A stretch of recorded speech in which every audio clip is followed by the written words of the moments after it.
Ils étaient des amis depuis l'adolescence. L'un a été le témoin du mariage de l'autre. Mais en 1986, l'un d'entre eux... Ils étaient frères d'âme. L'un était témoin du mariage de l'autre. Mais en 1986, l'un ordonna l'exécution de l'autre. Il s'agit d'Ibrahim Babangida et de Mama Vatsa. Deux étoiles de l'armée nigériane unies par l'amitié et brisées par la trahison. Bonsoir. Je vous raconterai donc cette histoire aussi tragique et pathétique.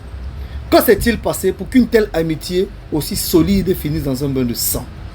Les deux ont grandi ensemble, ont donc par conséquent fait des études ensemble. Vatsa est devenu un officier respecté et patriote. Quant à ce qui concerne Babangida, fin rusé et réputé stratège, respecté pour ses réseaux et rapports de force dans l'armée, ce qui lui vaudra donc d'ailleurs le surnom de Maradona. Dans les années 1980, leur carrière était brillante, mais quant à ce qui concerne leur pays, le Nigeria, réputé instable, dû à ses nombreux coups d'État, en l'occurrence 6, donc 2 sanglants.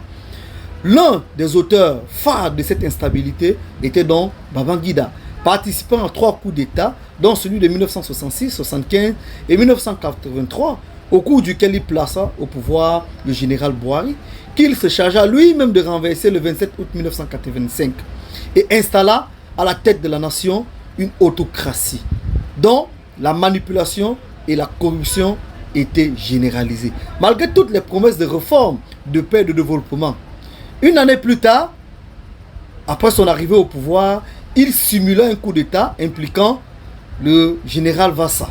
D'après ses dits, bien sûr, ce qui s'est révélé quelques années plus tard faux. Juste parce qu'il ne supportait plus les prises de position contraires de ce dernier qui critiquait sa gestion de pouvoir. Il fut jugé, condamné puis assassiné par un tribunal commis d'office, malgré les supplications de sa femme ainsi que de toute sa famille. Cette histoire d'amitié se termina ainsi tragiquement. S'aimait-il réellement? Si c'était vous, qu'auriez-vous fait? Rassurez-vous d'une chose, l'homme a une facette de lui que lui-même ignore. Voilà pourquoi l'éducation au changement de mentalité est une alternative à la formation des grands hommes de demain, à la formation des grands esprits.